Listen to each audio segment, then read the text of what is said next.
करना की डांस इतने बड़ी करी घाटी राजा इतने घाटी रही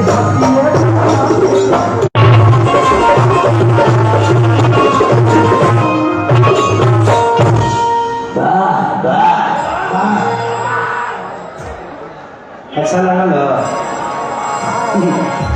चलिए थैंक यू। अब आप सबको बताता हूँ कि माई और बाप में अंतर क्या होती है। क्योंकि ये महोत्सव कपिल वस्तु महोत्सव ये छोटा महोत्सव नहीं है, मुझे लगता है कि पूरे यूपी सरकार के सबसे बड़ा महोत्सव है ये, जहाँ पे इतनी सारे व्यवस्था इतनी सारी कुशलता से हर आदमी गार्जियन की तरह इस यहाँ की जनता भी इस महोत्सव को अपना जग समझ के ही काम करती है और सब लोग प्यार अपना यज्ञ समझ के ही देते हैं। तो ये बड़ी महत्वपूर्ण बातें हैं। ये दुनिया में माई बाप में बड़ा अंतर होगा भाई।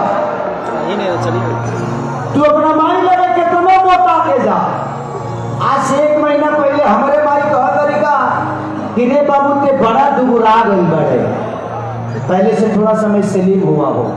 अब उनका के कैसे बताए कि हमारा सिनेमा का रिक्वायरमेंट है। अब हम बोल भी नहीं सकते। मैं बोला कि मम्मी वो सिनेमा का कुछ काम था, तो बोली कि नहीं तू बहुत दुबला हो गया। माई लगे भले भैंसा होके कहा ना जाए माई को लेके बड़ा दुबला गई बड़ी। अब बाबू के लगे तनी थोड़ा से तू मोटा के जाए ना। बाबूजी देखा तो दहिया कैसा लगता। तो बाबूजी कहे कि जब सारा तनख्वाह तोरा दहिए में ढूंढता तो काहे में निमन हो। तो ये शब्द बाप के मुंह से इसलिए निकलता है कि एक पिता के ऊपर पूरे परिवार की जिम्मेदारियां होती हैं। हमारे माँ हमने 9 महीने कोख में रखती हैं, 3 साल 4 साल दूध जरूर पिलाती है, लेकिन एक पिता हमारे भविष्य के लिए कम से कम 29 से 30 बरस तक अपने दिमाग में हमारे भविष्य के लिए रखता है। इससे जितना से करिए हमारे लिए हमारी माँ है, उतना ही हमारे लिए हमारे पिता है। क्योंकि जिम्मेदारियों का बोझ जब होता है तो इंसान मजबूर हो जाता है और एक बाप के ऊपर बहुत बड़ी जिम्मेदारियां होती है। इसलिए माता पिता का हमेशा कदर करिए आप। उनसे बढ़कर इस धरती पे कोई मंदिर नहीं है, उनसे बढ़कर कोई मस्जिद नहीं है, उनसे बढ़कर कोई गुरुद्वारा नहीं। यही बेगौमा गाना बहुत बीच में वायरल हुआ था कि मैं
दुआ कभी खाली नहीं जाती। मैं एक सिनेमा किया था जिस सिनेमा का नाम था कुर्ली नंबर 1। मैं उसको विवाह आश्रम में किया था कि कि माँ की दुआ कभी खाली नहीं जाती, माँ की बदुआ कभी ताली नहीं जाती। एक माँ बर्तन मांज के 5 बच्चों को पाल सकती है, लेकिन आज के डेट में 5 बच्चों से एक माँ पाली नहीं जाती।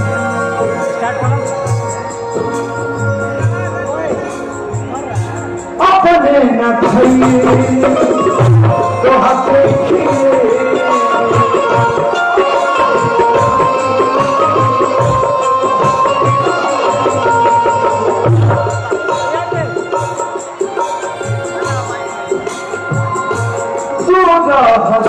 खाए अच्छा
आजकल समय में बहुत बदलाव हो गई बा।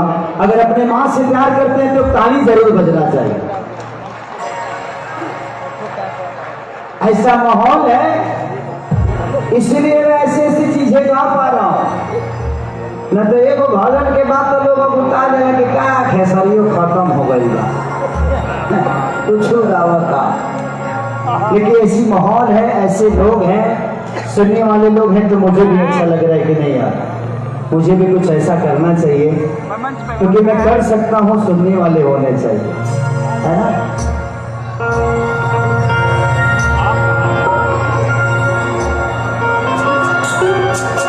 अब कौन गाना लोग सुना दी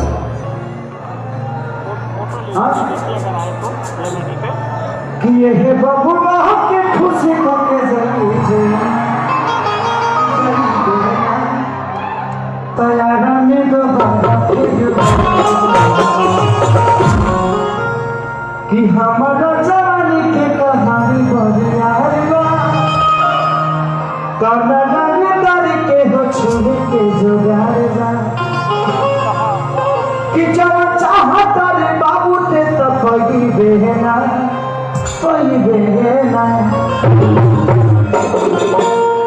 तो ये बबुआ के खुश के बेहना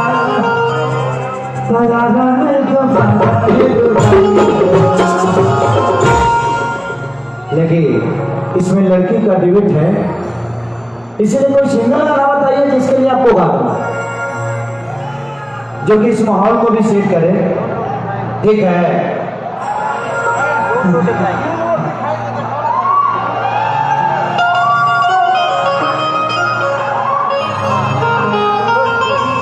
नोनी रोटी खाएंगे अजनी सागी भी खाएंगे। ये गाना आप लोगों ने ये सुना होगा, ये गाना आप ही के गोरखपुर का लड़का लिखा था जिसका नाम आजाद सिंह है, और वो लड़का आया है आजाद। भैया थोड़ा सा गैप रखिए। इसने एक गाने नहीं, मेरे लिए बहुत सारे गाने लिखे। इसने कौन गाना लिखा था कि पागल बनाई दे कारे पत्थर की पागल बनाई दे,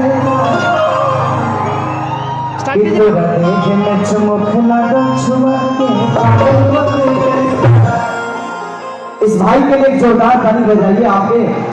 आपके शहर का लड़का है और इसको आप सबकी प्यार की बहुत जरूरत है। इसी ने लिखा था कि सभी का नाम से हुए हैं थाना दिया बच्चा पड़ा ना थोड़ा सा गैप। नूनी रोटी लाइट चल रहा है अजीब संग भी खाएंगे। एक अभी इसका तत्काल में गाना हिट हुआ था कि चढ़ल बंदहार भागेलु कहा एक उमरिया में भरी। तो आजाद के बहुत सारे गाने मेरे जीवन में हिट हुए हैं कि सब हर लड़की जो न प्यारी को सीरियस लेती है, 100 में से 90 को धोखा देती है, कि ये तरह से ले हम सवार भटारे के होली के बाद कि सुन सही ना हो सुधा दत्तनी को। तो बहुत सारे गाने आजाद ने लिखा है मेरे लिए, तो मैं चाहता हूं कि जोरदार ताली बजनी चाहिए इसके हौसले बुलंद करने के लिए। थैंक यू सो मच बाबू, थैंक यू। ना ले जा, अभी कोई जरूरत नहीं है।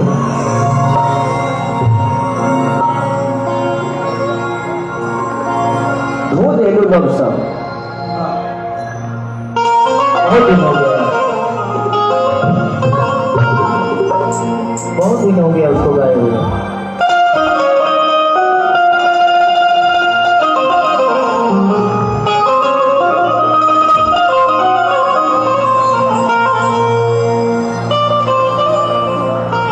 देखा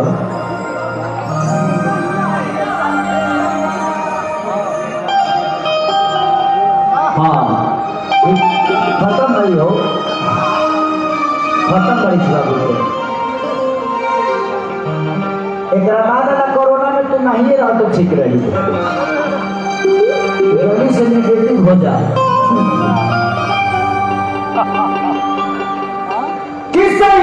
के साथ बना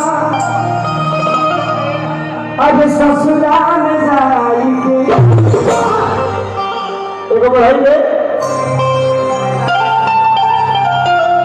हाँ, आज अगर मैं मर भी जाऊं तो मुझे गम नहीं है, क्योंकि इतनी सारी पब्लिक, इतना प्यारे आप लोग हैं कि शायद मैं आप सबका गुलाम हो गया। मैं जब पहली बार आया था तो मुझे कार्यक्रम करने का मौका नहीं मिला था, क्योंकि वो हमारे लिए शूटिंग करे, और इस धरती मेरे लिए बहुत लकी है। मैं पहली बार इस धरती पे एक सिनेमा किया, जिस सिनेमा का नाम था बाप जी, और उस सिनेमा इस साल का सबसे बड़ा हिट है। तो आप सबका प्यार और ये धरती इतनी खूबसूरत है कि मैं पहली बार आया अपने जीवन में, और मेरा सिनेमा सबसे बड़ा, इस साल का सबसे बड़ा हिट सिनेमा हुआ। तो थैंक यू सो मच, इस धरती को प्रणाम करता हूँ। लड़का कहा था बाबू के साथ है न बना हम ससुराल में जाएंगे। कितना बड़ा सुने याद करता अछोते हलवा फिसा तब से ना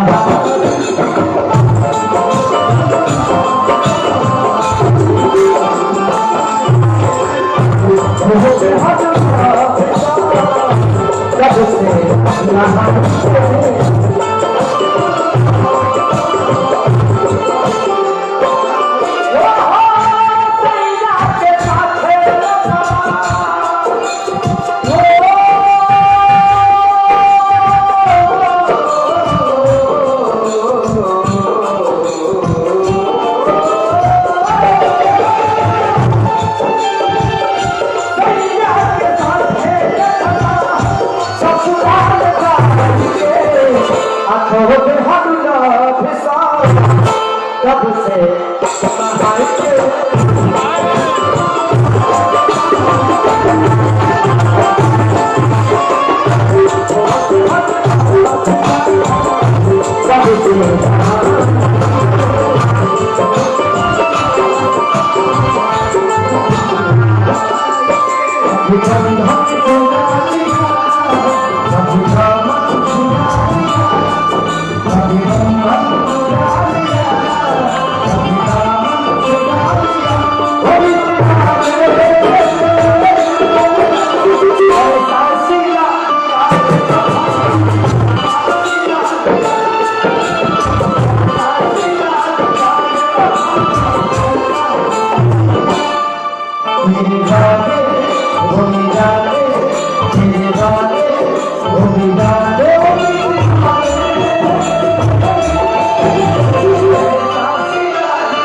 आप लोगों ने अभी तक डांस देखा होगा, गाड़ी में ब्रेक देखा होगा, खेसरिया के कमरों में ब्रेक होगा।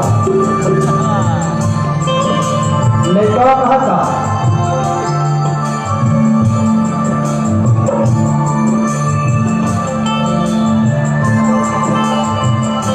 हमारा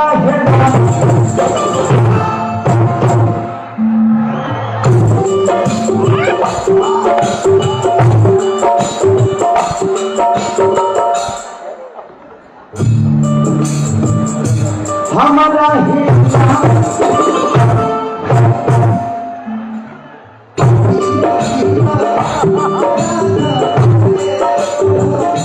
मैं हाथी रसोई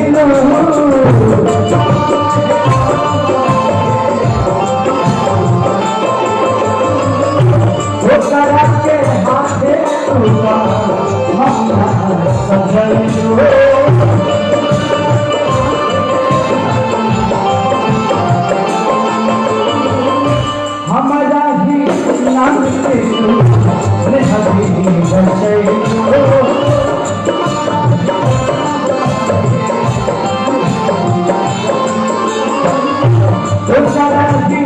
हाथ जाके मम्मी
लड़का कहा था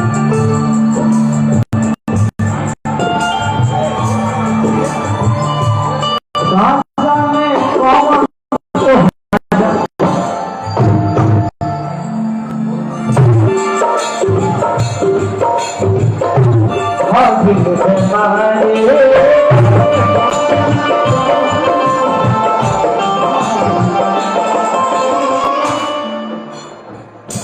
खेला में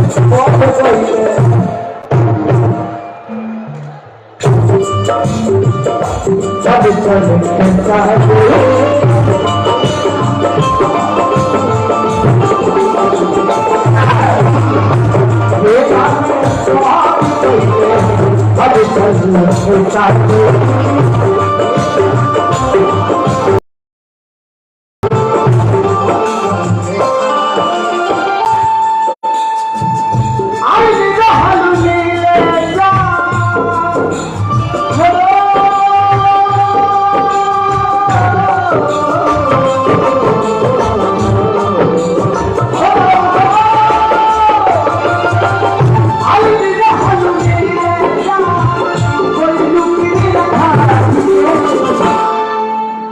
चला तो होते हल्ला क्या बोलते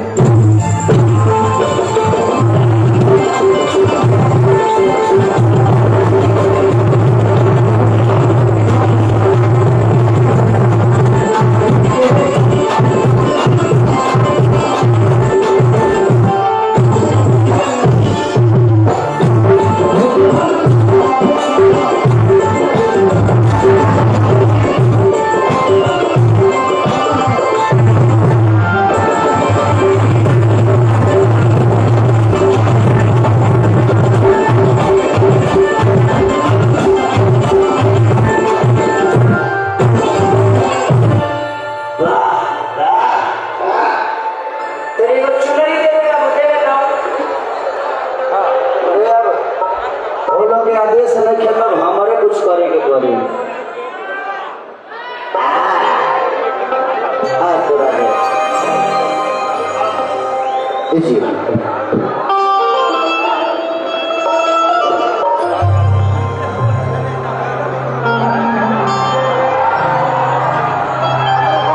जलवा है जलवा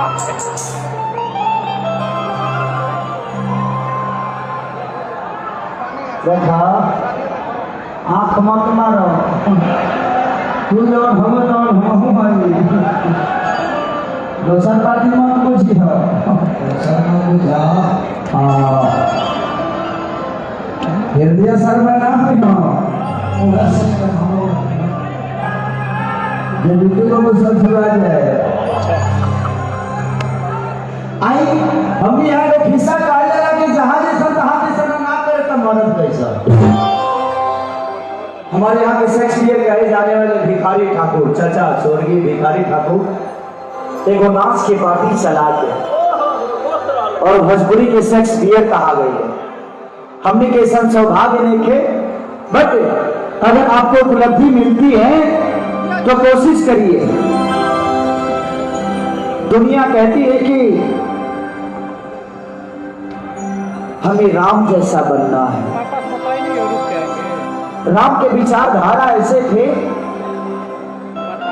कि वो चाहते तो शायद मुझे लगता है कि दुनिया का हर वो राजा राम के लिए लड़ सकता था लेकिन उन्होंने बलवान को अपने साथ नहीं लिया असहारा को अपने साथ लिया जिनकी कोई औकात नहीं थी उनको साथ लेकर चले और जब वो अयोध्या से गए तो वो सिर्फ दशरथ के पुत्र राम थे लेकिन जब वो लंका से लौटे तो मर्यादा पुरुषोत्तम श्री राम कहला गए क्योंकि उन्होंने अपने परिवार से लेकर गुरु से लेकर पत्नी से लेकर भाई से लेकर अपने शिष्य तक यहाँ तक कि अपने भक्तों का भी मर्यादा भगवान बन के नहीं एक इंसान बनकर निभाया तो हमें उस विचारधारा को पढ़ने की जरूरत है जिस विचारधारा से राम ने अपने जीवन को चलाया था दुनिया कहती है कि भाई होके तो भरत जैसा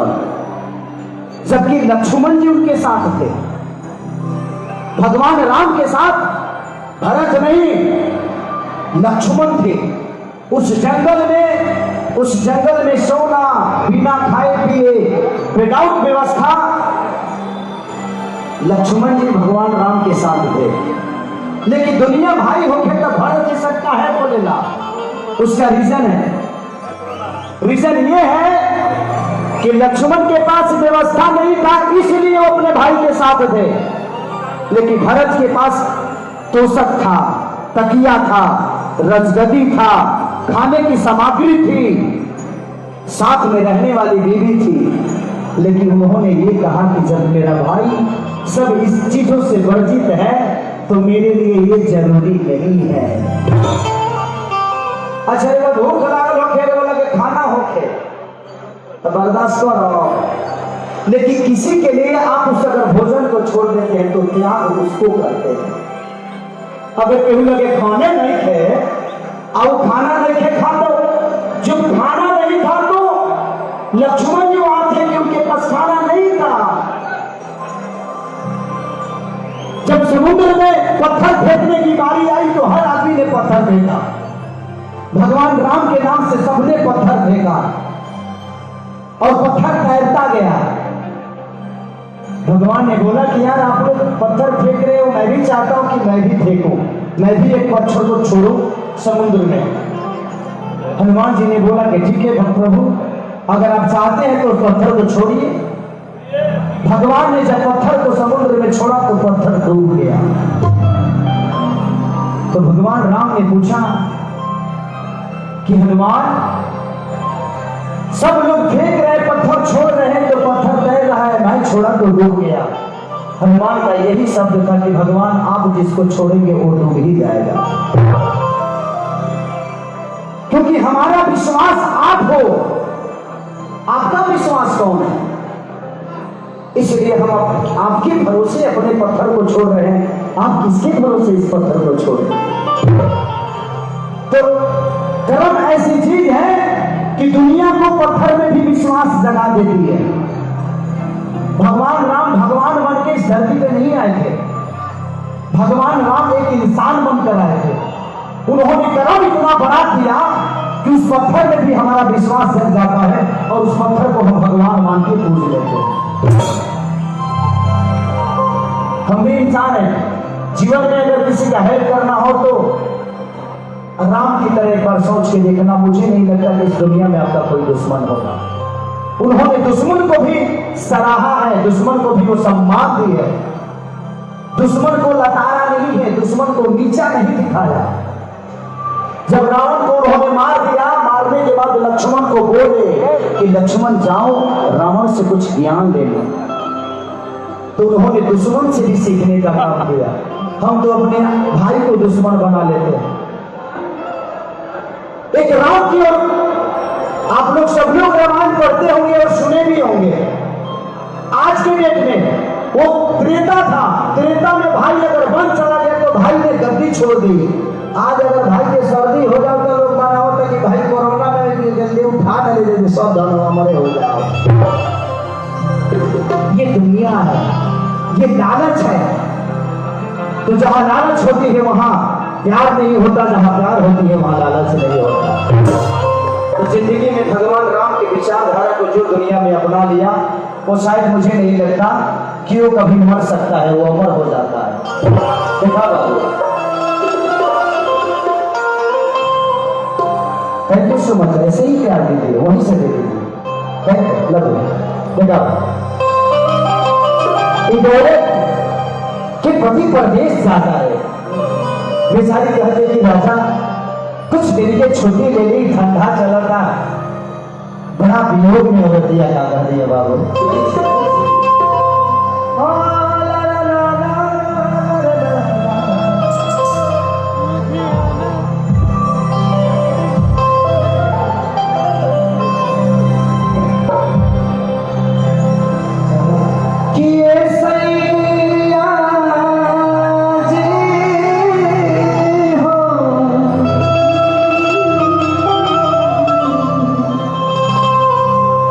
जानता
आप लोग निश्चिंत रहिए, आप लोग का भी कुछ कुछ गनवा गाऊंगा, चिंता मत करिए, ठीक है।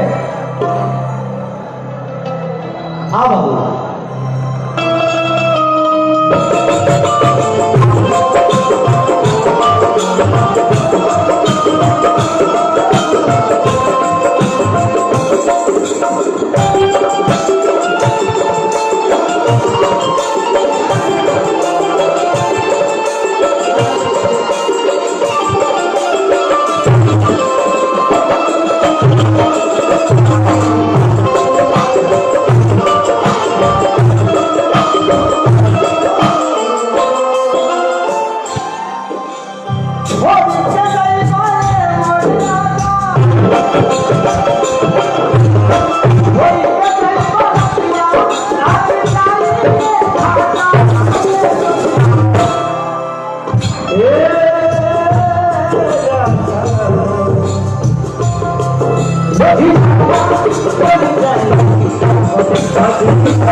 औरत के दर्द बहुत गिरा होला,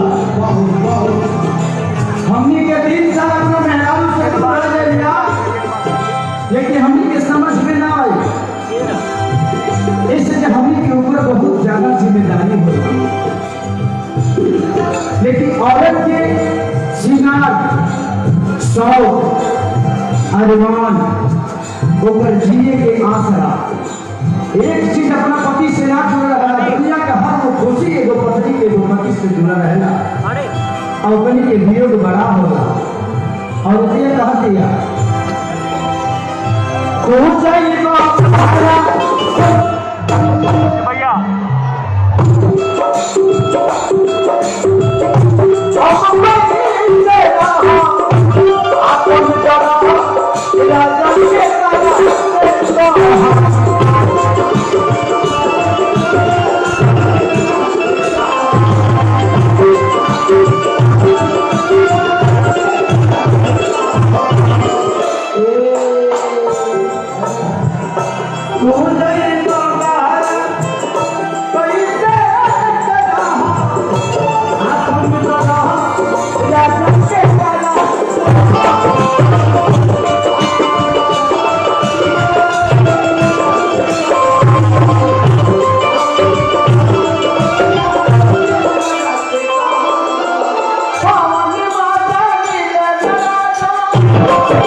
राजा पूछो